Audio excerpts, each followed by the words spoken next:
IPL 2024 मध्ये जोरदार चोरस चालू झालेली आहे, कारण प्रत्येक सामना हा अतिशय रोमांचक पद्धतीने खेळला जात आहे। आता 25वा सामना हा मुंबई इंडियन्स विरुद्ध रॉयल चॅलेंजर्स बेंगळुरू यांच्यामध्ये होणार आहे। हा सामना खेळण्यासाठी रोहित शर्माने आपले धुरंधर असे 11 खेळाडू निवडलेले आहेत। याची खेळाडूंची माहिती आपण आजच्या वेळेत घेऊन घेणार आहोत। तसेच हा सामना पाहून RCBचा कर्णधार व सर्वच खेळाडू अतिशय गोंधळलेले आहेत। त्यामुळे हा सामना कधी होणार आहे, कोठे होणार आहे आणि किती वाजता चालू होणार आहे, या सर्वांची माहिती आपण आजच्या व्हिडिओतून घेणार आहोत। चला तर आपण व्हिडिओला सुरुवात करूया।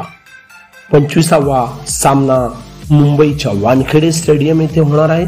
हा सामना दिनांक 11 एप्रिल 2024 रोजी संध्याकाळी 7:30 वाजता चालू होणार आहे।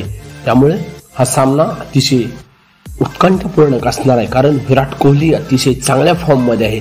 तसेच मुंबई इंडियन्सचे खेळाडू आता सलग 3 सामने हरल्यानंतर त्यांनी 4था सामना दिल्ली विरुद्ध मोठ्या फरकाने जिंकलेला आहे, त्यामुळे आत्मविश्वासाने खेळणार आहेत। त्यामुळे हा सामना पाहण्यासाठी चाहत्यांची अतिशय नजर लागलेली आहे। त्यामुळे सलामीला मुंबई इंडियन्सचा धडाकेबाज खेळाडू रोहित शर्मा असणार आहे।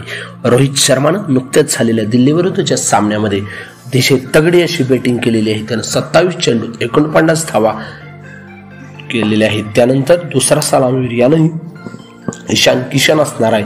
ईशान किशननेही आपल्या 23 चेंडूत अतिशय 42 धावा वेगवान धावा केलेल्या होत्या आणि त्यांनी पॉवर प्ले मध्ये 80 धावांचा टप्पा ओलांडलेला होता। त्यामुळे मुंबई इंडियन्सला सामना मोठ्या फरकाने जिंकता आला। त्यामुळे या दोघांच्यावरही मोठी जबाबदारी असणार आहे की चांगली बॅटिंग करून संघाला एक चांगली सरावी देण्याची। त्यानंतर तिसऱ्या क्रमांकावरती तिलक वर्मा बॅटिंगला येणार आहे। तिलक वर्मा डावखुरा बॅट्समन आहे। त्यानंतर चौथ्या क्रमांकाचा खेळाडू असणार आहे म्हणजे सूर्यकुमार यादव हाही अतिशय चांगला खेळाडू आहे। तो पहिले 3 सामने दुखापतीमुळे खेळू शकलेला नव्हता। त्यानं 4थ्या सामन्यात 0वर जरी बाद झाला असला तरी त्याला चांगली बॅटिंग करून संघाला एक चांगला धावफलक देण्याची त्याची क्षमता आहे। त्यानंतर 5व्या क्रमांकाचा खेळाडू असणार आहे म्हणजे स्वतः कर्णधार हार्दिक पांड्या, अतिशय अष्टपैलू खेळाडू, एक चांगला पिंच हिटर म्हणून त्याच्याकडे पाहिलं जातं। त्यानं 33 चेंडूत 39 धावा दिल्ली विरुद्धच्या सामन्यात केलेल्या होत्या। त्यामुळे त्याला संघात अतिशय चांगल्या पद्धतीनं खेळ करावा लागेल। त्यानंतर 6व्या क्रमांकाचा खेळाडू असणार आहे टीम डेव्हिड, हाही चांगला अष्टपैलू खेळाडू मानला जातो। टीम डेव्हिड दिल्ली विरुद्धच्या सामन्यामध्ये 21 चेंडूत 45 धावा करून संघाला एक चांगली धावफलक निर्माण करून दिलेला होता।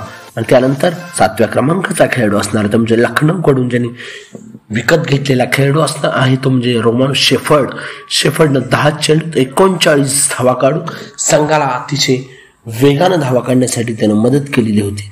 त्यानं शेवटच्या 6 चेंडूमध्ये 4 षटकार आणि 2 चौकार मारून त्यानं 32 धावा वसूल केलेल्या होत्या। त्याच्या या वादळी खेळीमुळेच मुंबई इंडियन्स हा सामना जिंकू शकला आणि त्यानं डेव्हिड वॉर्नरची खतरनाक अशी विकेट काढून दिली। त्यामुळे तो एक चांगला अष्टपैलू खेळाडू म्हणून मुंबईसाठी एक चांगला खेळाडू आहे।